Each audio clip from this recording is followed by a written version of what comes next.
And this is another episode of Athletics After Dark. My name is Dale Tafoya, and it's Thursday, May 23rd, 2013, and this is podcast number 109.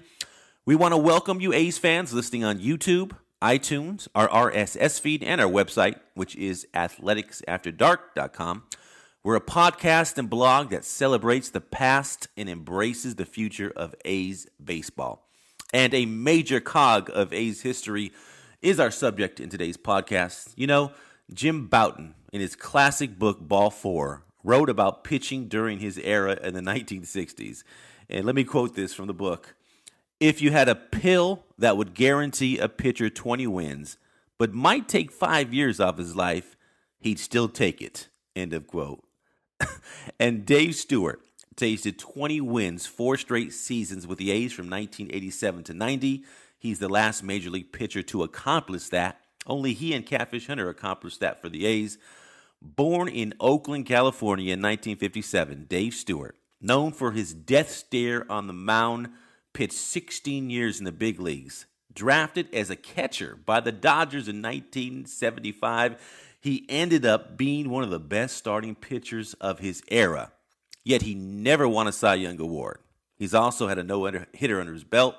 And what a coincidence. On this date in 1986, May 23, 1986, Dave Stewart, after being released by the Phillies, signs with the A's mid-season for $65,000. And the rest was history. And joining me to talk about the remarkable and trailblazing career of Dave Stewart is one of the most graceful and eloquent columnists around. He's the great Monte Poole of the Bay Area News Group. Monty, thanks for joining us. Anytime, Dale. I'm happy to be here. Thank you. Monty, how would you characterize the career of Dave Stewart? First word that comes to mind is underappreciated. When you look at his accomplishments, the 20-win seasons consecutive, the way he came through in big games for a team that was a high-quality contending team every year. And he never won that Cy Young Award because there was always somebody who had a better year than him, it seemed. You know, over that 4-year period, if there were a Cy Young Award that could be given out for a 4-year period, it goes to Dave Stewart. Right. But for a single individual year, a different person would come along and have a slightly better year, and therefore they'd get the Cy Young Award. So I think the fact that he never won a Cy Young Award is a big part of why he's not appreciated more. And also because, I mean, most of his success came late in his career. Early in his career, he kind of knocked around a little bit. When he came to the A's, by then he was, almost 30 years old. And so he really found himself in Oakland, which, of course, is his hometown. And I think A's fans really appreciate what he brought. But the average fan outside of the Bay Area probably doesn't appreciate him as fully as he should be. Mm-hmm. And Monty, to think of all the great starting pitchers of that era, when Stu was pitching in his prime, Frank Viola, Roger Clemens, Dwight Gooden, John Tudor, Fernando Valenzuela, and Brett Saberhagen, and there's Nolan Ryan. For Stu to be the only one among that elite bunch to rip off 20 wins or more for 4 straight seasons makes his accomplishment even more impressive. Kirby Puckett at the time, kind of like what you said, Monty, he was quoted as saying, you can talk about all those great pitchers, but Stu definitely has to be the top one over that 4-year period. No, I don't think there's any question. You know, and another thing that I think the people don't really recognize properly is that he came here to Oakland and he joined Tony La Russa and Dave Duncan. And the relationship between those 3 guys, particularly between Stu and Dunk, was a special relationship. I mean, they would talk about each other like they were family. And one thing that Stu got from Duncan was Duncan let Stu be Stu.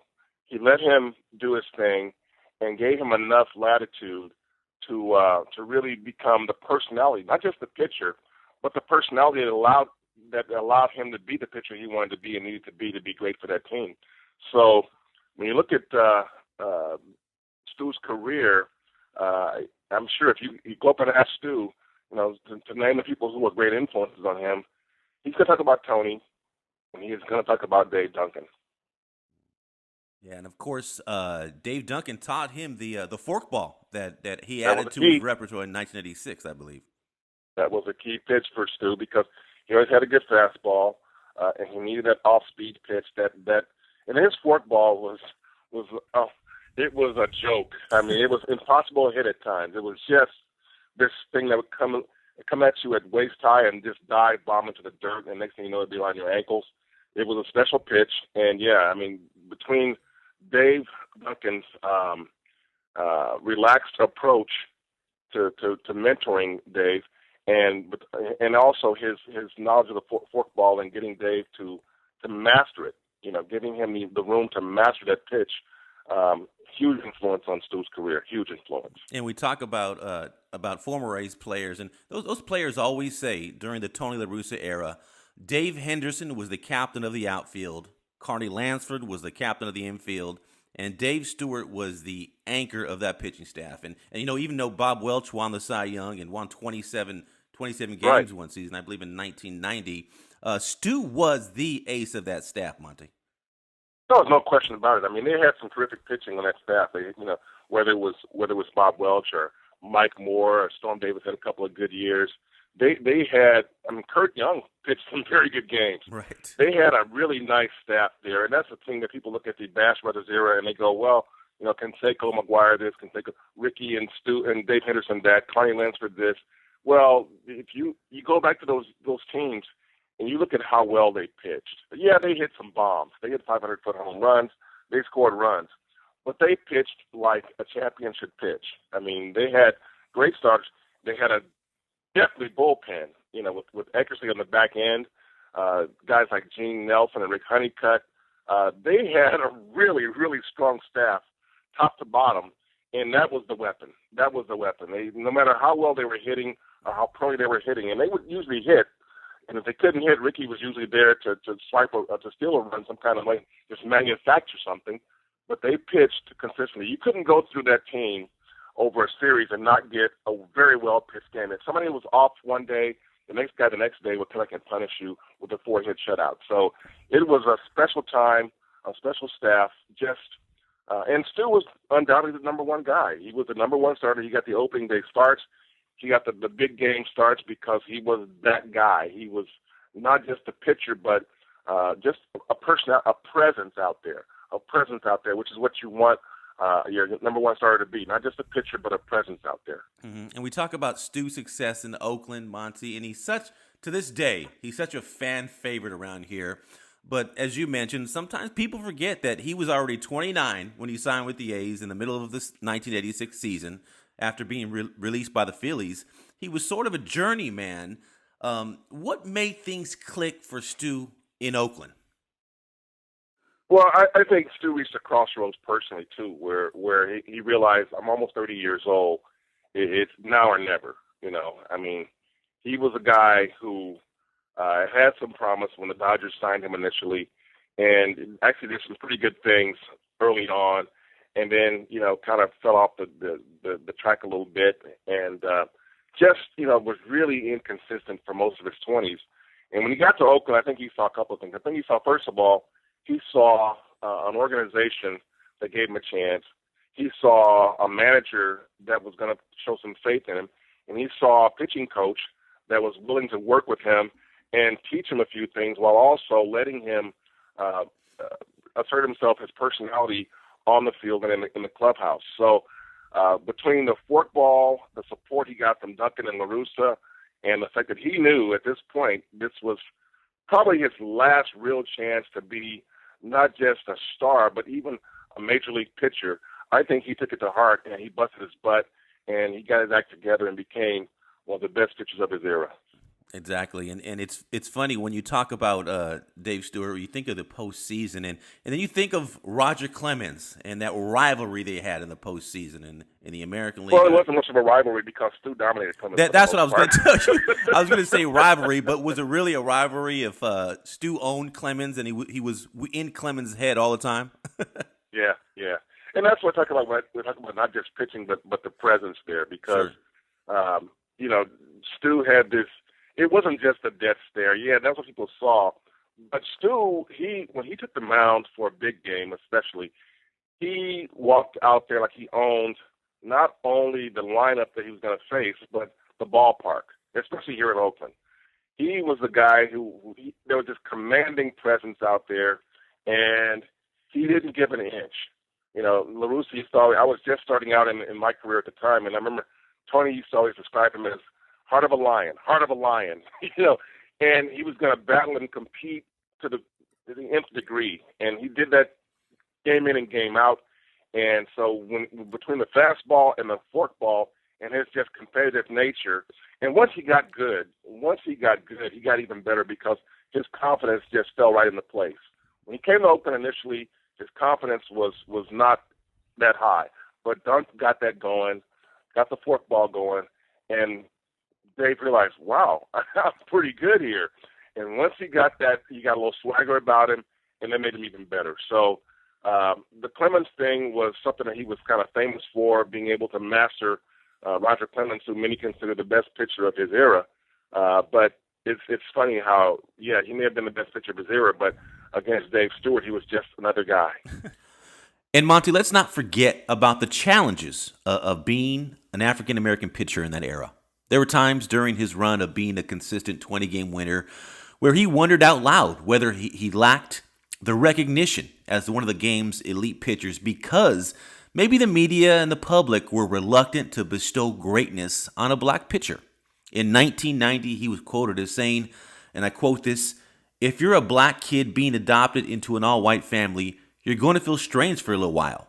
There are some things that a white family will not understand. It's the same thing in baseball."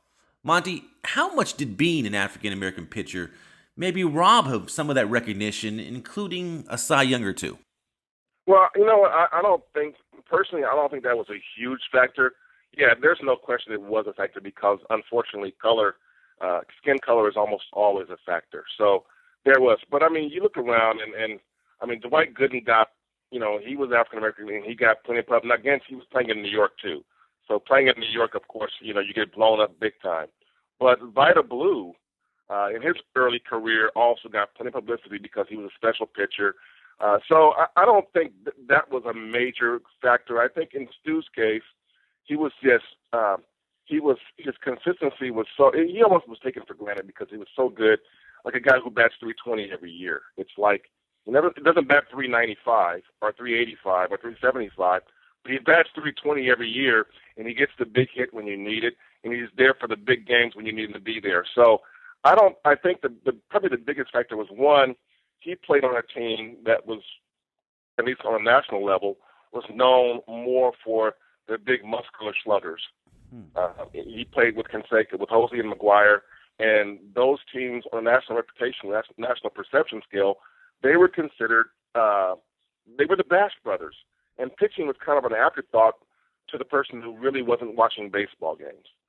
The casual fan knew of this Jose Canseco guy, this Mark McGuire guy, but a lot of those people did not know the pitching staff behind that, led by Dave Stewart. So I think baseball insiders should recognize Dave. The media, the guys who covered Dave Stewart, certainly the local media, they loved the guy because, one, he was a great pitcher.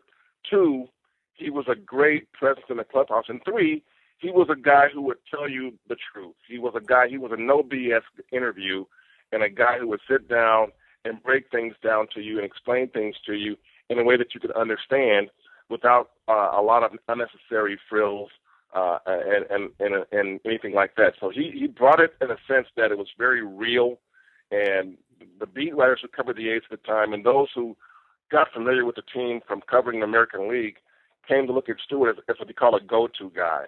He's a guy you go to talk to. When you go to that clubhouse, who do you look for? You look for somebody who's going to, A, tell you the truth, B, be honest, be candid, be open. That was Stu. So those guys, they certainly respected Stu. His players respected him. I just think that there were too many years there when there was somebody else you could vote for who had slightly better numbers overall for that particular season. And, the African-American thing, it presents its own challenges. But I think in Stu's case, I don't think that was a major factor in why he didn't get more credit and more recognition. Yeah, I believe in 1986, Roger Clemens was 24-4. I believe one game he struck out 20 batters. So I think, Oh, yeah. yeah, you have a great Yeah, point. and There's always somebody. Bob Welch had a big year, Right. a 27-win season to win a Cy Young Award. Absolutely. Because that year he won more games. Mm-hmm. Now, who was the number one pitcher? Dave Stewart. Yeah, who'd you want? Who would you want to pitch Game 7 of the World Series? It'd be Dave Stewart. There you go. There you go. And then CC Sabathia, a great pitcher, from the Bay Area. He was quoted as talking about Stewart. He said he was another one of my favorite pitchers. When I was a kid, he came to our local Boys and Girls Club and spoke to us. It was something that not only inspired me, but inspired everyone. He inspired me to want to pitch. How much of a trailblazer was Dave Stewart for the community and young African-American pitchers coming up, Monte? I think he was huge in that regard because, Stu had been a pitcher and a catcher for most of his youth, and he was kind of accustomed to that role. And by the time he got to the majors, he eventually became a pitcher, and he understood the value of or I should say the status of a pitcher, a quality pitcher, and what it could mean, a quality black pitcher, what it could mean, the sort of influence it could put on it could have on kids, on young people. He was, as a kid who grew up in the East Bay in Oakland here, he was familiar with the A's of the 70s, Reggie Jackson teams, and Vida Blue and Sal Bando and those guys. So I think, and I know that Stu followed those guys very closely.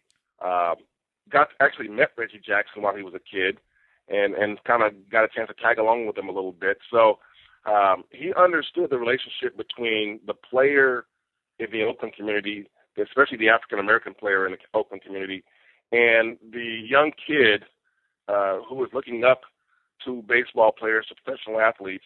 And I think Stu took to heart what it meant to him. He was a boys club kid who played a lot of time at the Oakland boys clubs, and so he always had a commitment to that. He visited the schools. He understood that in his position as an African-American pitcher, first of all, in a community that is a very diverse community with a heavy African-American population, I think he felt a certain amount of obligation to be a role model, to be a guy who was accessible, who let people know that he would be around. He lived here. He sort of felt he owed it to the community to give back some of what he got when he was a kid, in the sense of just being able to provide that role model and let you know just how far you can go, how high you can fly. He was that guy. Such an inspiration. And the A's, of course, arrived in Oakland in 1968, Monty, and they've had some great pitchers come through here. The Bob Welches, you got the big three, Hudson, Mulder, Zito, and of course, we can't forget Catfish Hunter.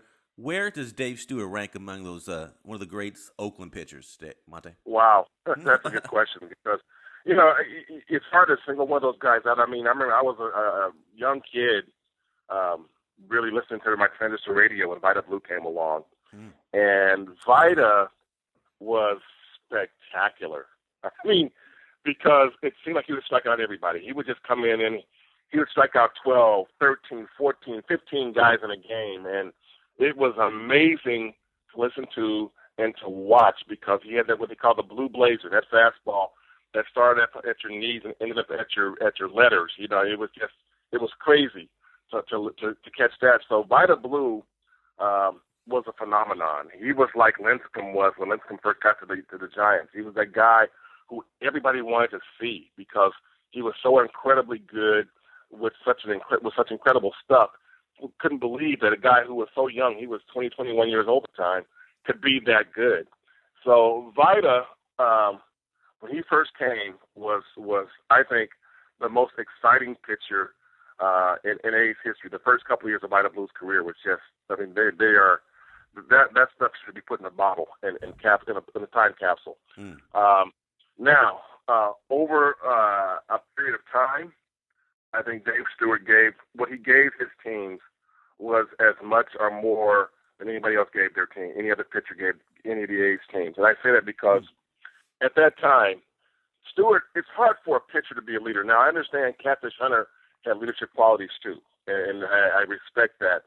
But Stu's locker room had a lot of big personalities. And I say it was Stu's locker room because he was one voice in that locker room that everybody respected, whether you were Canseco, McGuire, Ricky, Dave Henderson, Carney Lansford, Terry Steinbach. You know, wherever you went, guys knew when Stu spoke, it's time to listen. And I don't know that Catfish Hunter or had that kind of command over the room. I definitely know that Tim Hudson, Mark Mulder, and Barry Zito, as great as they were, didn't have that kind of clout when they walked into the locker room. I mean, people loved them. They played for him. Those guys were terrific. But Stu was that guy who walked into the locker room and gave you not just a good performance, but you knew every time he went out there, he was going to battle his butt off, and he wasn't going to BS you. And I think there was a level of respect there that went from the Bat Boys and the clubhouse guys all the way up to the Haas family that understood the value of having him on that team, not just as a pitcher, but as a man of character.